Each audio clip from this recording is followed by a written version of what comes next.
Lokati here. Today we are going to be going over an update to our Forge Guard build. This is an Ignite Forged Weapons Rive Forge Guard build that worked very well in the previous patch and got some big updates that are going to make it work even stronger. So we'll take a look at some play. Play on this build is going to be basically the same. You no longer have to press symbols. They automatically appear. You're going to dive in. You're going to rive everything. Your shields are going to pop up automatically, so you don't have to do anything for your shields. Whenever you hit targets, it is now going to create forge weapons whenever you kill things with rive, so you don't have to cast forge weapons. And basically, you're just going to run around the map, hitting things with rive, watching everything die. You've got tons of healing available to your character. High on-demand life on hit. You'll have the option for leech if you want to add leech into the build, but the playstyle on it will be identical. You're just going to zoom around, drop hammers to gain a buff, rive to kill everything, and everything else is going to be passively happening in the background. Now let's take a look at the build itself with all of the updates. This is the build as we've got it put together right now. Gearing the build is fairly straightforward. If you do not have uniques, just good rares in its place. The only unique that is semi-required for the build or required for most of your damage on the build will be Malin's Hubris. Malin's Hubris converts all of our bleed chance to ignite chance. We are an ignite build, so that's going to be very important to us. We're going to be using bleed axes, so we want to convert all of the bleed on the bleed axe into ignite. Now, one exception here would be instead of chance to apply bleed on hit, you can run chance to apply ignite on hit. It's not a requirement that you run chance to apply bleed. Let's go ahead and just flip that over to ignite. It's the same rolls on it either way.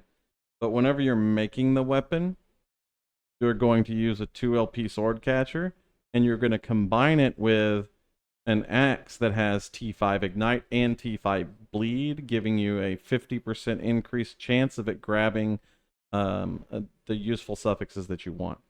So to make the axe, you get a 2LP sword catcher. You're going to complete the dungeon, forge sword catcher with a T7 melee attack speed axe and a T5 ignite, T5 bleed axe, and then you've got like a 66% chance that it's going to grab one of those suffixes and you're going to guarantee the melee attack speed. So you've got a high chance of crafting this axe without too much difficulty at all. Now for the rest of our gear, we're going to use a rare helmet that is a Leonine Great Helm. This is going to give us reduced bonus damage taken from critical strikes. It is important that between the helmet and the boots, you have 100% reduced bonus damage taken from critical strikes. On our affixes here, either a T7 increased fire damage and ignite duration, or a T7 increased fire damage over time, or a T7 increased health. Which one is T7 is not vitally important. You are going to need to fracture off a couple of resistances. So we're using void resistance right here, for example. On our armor, we're looking for a Solarum plate. We want the endurance and the fire damage. That is very important. T7 Rive is ideal, but a T7 increased fire damage or a T7 increased health would all be okay for our armor right here. For our amulet, we do need a bone amulet. We do need good rolls on fizz and necrotic. We do need poison and necrotic resistances on here, and we do need to get a frailty on here. Outside of that, a T7 increased elemental damage over time, very critical. The increased fire damage at T5 is also nice. For our shield, we are running the new Countenance of Majessa. There are many different shield options you can take here. I think Countenance is a really solid choice because it helps to resolve damage over time, which is one of the only things that this build is vulnerable against. And the Petrification will also be very, very strong in the game. Either way, you want to make sure that you take the shield and get a shield with high block chance, legendary shield, and then run a T7 block chance and ideally a T5 block effectiveness on the shield itself. For our rings, we are running an Orion's Sundial and a Phantom Grip.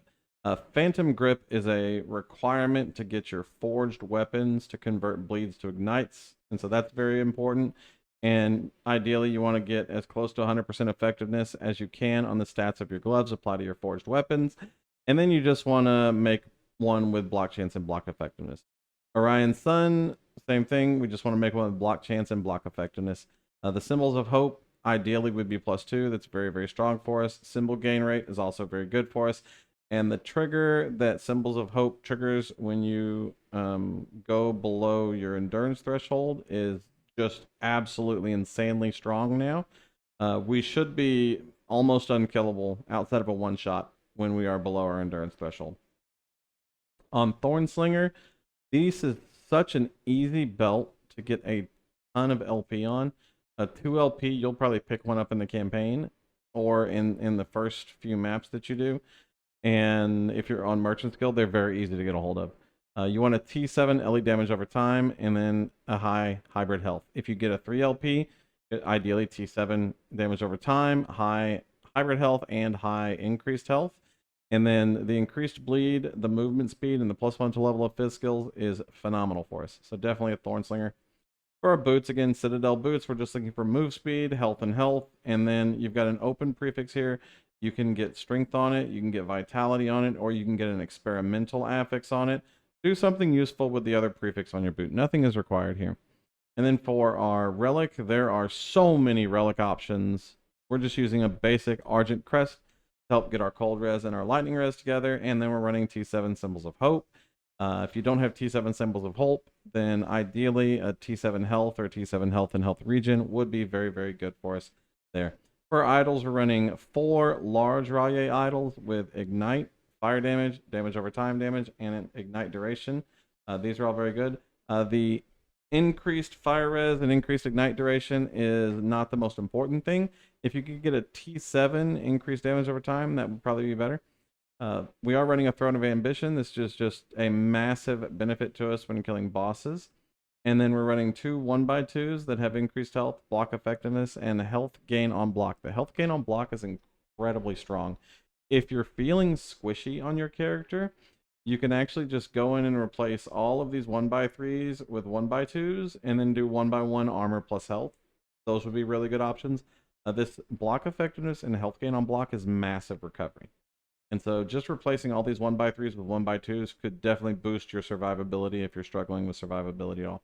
For blessings, we're running a chance to ignite on hit, increased health regen and health regen, all res, which is very important, increased fire damage, and block chance with block effectiveness. Also very important that you get a high roll on this one. If you've got all of your rolls maxed, then you are over block cap, and we are doing 3,775 block effectiveness, give or take. And so you're going to be mitigating somewhere between 55 and 65% of all incoming damage from hits with blocks. And so that's big. We also get up to 13% parry off of our sword catcher, which gives us an additional layer of defense. We're running approximately 4,000 armor before any of our in-game buffs that happen to armor. And so we are going to be running somewhere around 8,000 armor with everything up and active in a fight, and that'll be close to 85% cap on the armor mitigation. So very, very strong versus hits, damage over time being the only thing that we are weak against. And again, Majesta solves our damage over time mitigation. We are also running, obviously, 62% endurance, 827 endurance threshold, reduced bonus damage taken from critical strikes, and we have very, very good health recovery. So our health regen is 300 health per second. All this combined makes the character very, very tanky. As far as offense goes, we've got a ignite damage of 608 before skill modifiers. So your Rive ignites are obviously going to be much stronger than your Healing Hands ignites are. Probably an average ignite damage of somewhere between 800 and 1,000. We've got 686% ignite chance here, 453% bleed chance here. Remember, the bleed and the ignite on our axe are doubled for Rive, and then we have a ton of other additional sources of ignite, pushing our on average ignite chance to around 1,200 to 1,500%, depending on the source. And then our sources of ignite are going to be Rive, Energy Wave every 2 attacks on Rive, Healing Hands on every Rive, Axe throws 24% of the time on Rives, Divine Bolts happening a percentage of the chance on Rive, and Divine Bolts happening a percentage of the chance on Healing Hands. And so we're putting out probably somewhere in the range of 100 ignites ourself per second on targets with an ignite duration of about 6 seconds. So we're going to be putting out somewhere around 600 to 700 ignite stack on a target, strictly from our character. In addition to that, all of our weapons are using our axe. They all have increased chances to ignite from our tree. They all have increased attack speed from our axe and from our tree. And so our weapons are also going to be putting out a tremendous amount of ignites thanks to the combination of Phantom Grip and Malin's Hubris. And so we are going to be putting out well over the ignite cap on targets, reaching somewhere in the range of hopefully 150 to 200k damage per second, strictly from ignite on single target, which is going to melt and should melt every single boss in the game with very little difficulty. This ignite damage doesn't take into account all of our fire penetration that we have available to us. It doesn't take into account fire shred.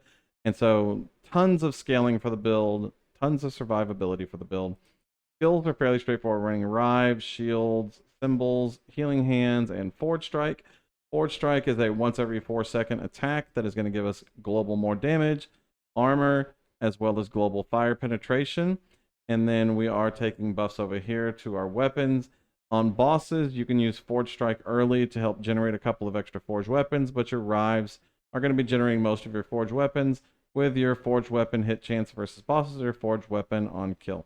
Now this one should be 4 out of 4 right here because we do want to maximize our number of Forge weapons that we're generating with Rive. But Forge Strike is primarily going to be for these buffs right here. Healing Hands is going to be passively triggering with Cleric's Hammer, and that's going to be passively triggering to heal us through Prayer of the Fallen and Urgent Healing for increased healing effectiveness.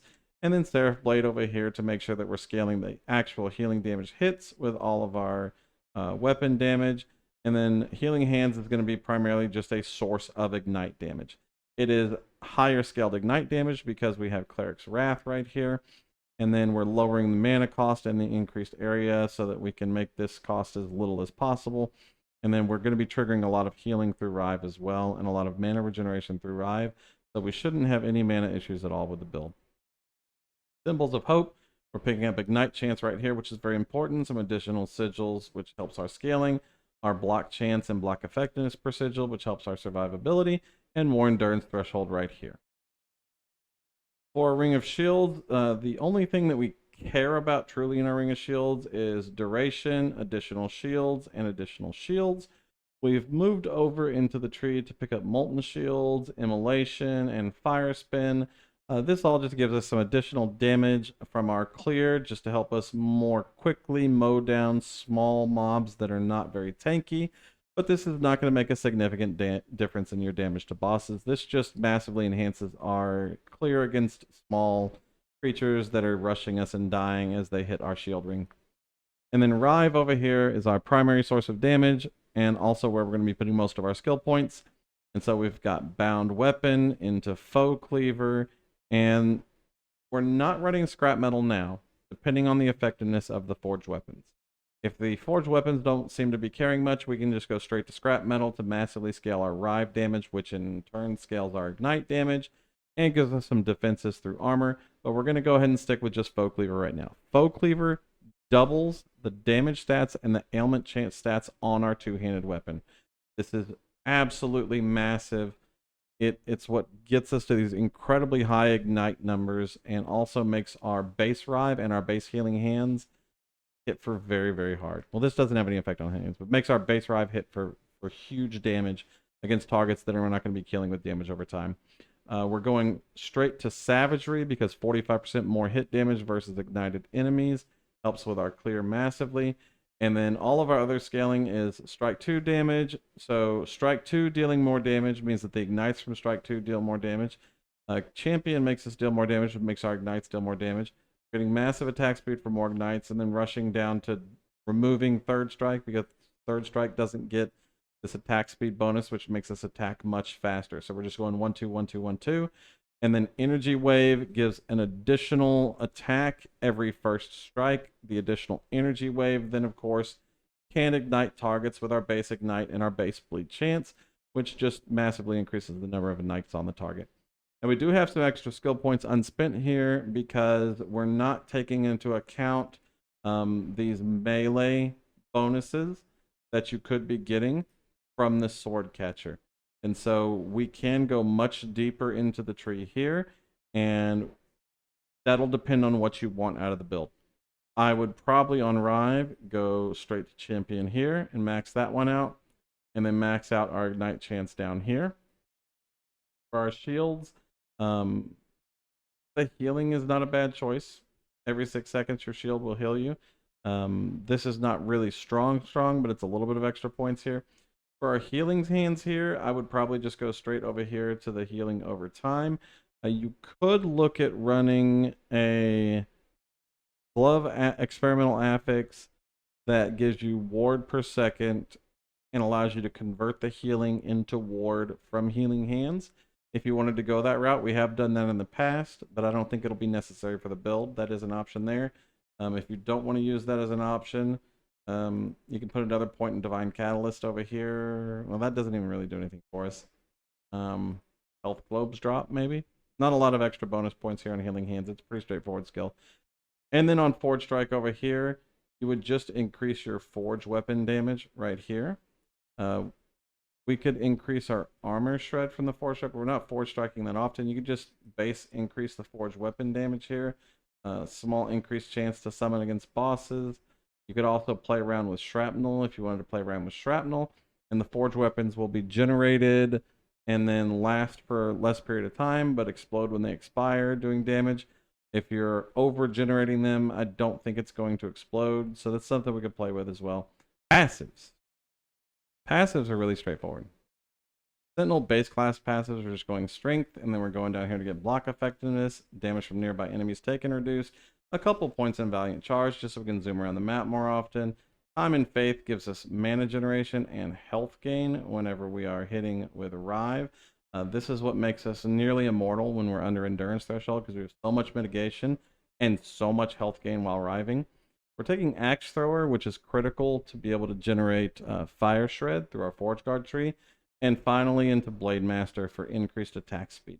This is probably some of the last points that you're going to put in the tree. It would go out to 27 here and then immediately move into the Forge Guard tree likely. We're going to go ahead and go with Battle Hardened 1 point just to move forward in the tree. Weapon Master 5 points to get the bleed chance with an axe, which then gets converted to ignite through Malin's Hubris at 75% ignite chance. We are going to take Steel Aegis to 3 points for the block chance here. Put 2 points in Rallying Block, again, just to move further through the tree here. 8 out of 10 in Guardian for max health and increased health regeneration and increased stun chance. 1 in Healthist, just so that we can get to 3 out of 6 in Shield Breaker. This allows our throwing attacks that we trigger from Riving to shred fire. Getting 10 fire shred stacks with this is very, very easy. The math is pretty straightforward on it. Then we move over to Smelter's Might, 10 out of 10, which is 70% ignite chance and 70% bleed chance, which is 140% chance to ignite with Malin's Hubris, which gets doubled for a two-handed weapon, giving us 240% chance to apply ignites with ourselves and our minions. Massive amount of ignite from this. Make sure you get 10 out of 10 here. 5 out of 10 for Folded Still, strictly for the increased number of maximum forged weapons. 1 out of 6 on Might here, just because it was a good place to go with a point to move forward in the tree. 3 out of 4 Flawless Defender, so that we can go 3 out of 8 for Ospric's Bane right here, which just gives us some additional elemental resistances. If you don't need these elemental resistances, you can pull these points out and move them elsewhere. It also does a little bit of increased fire damage over time, however. Fact.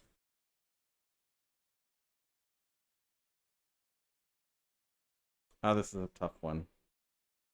I think we might be better off moving these points down here for now.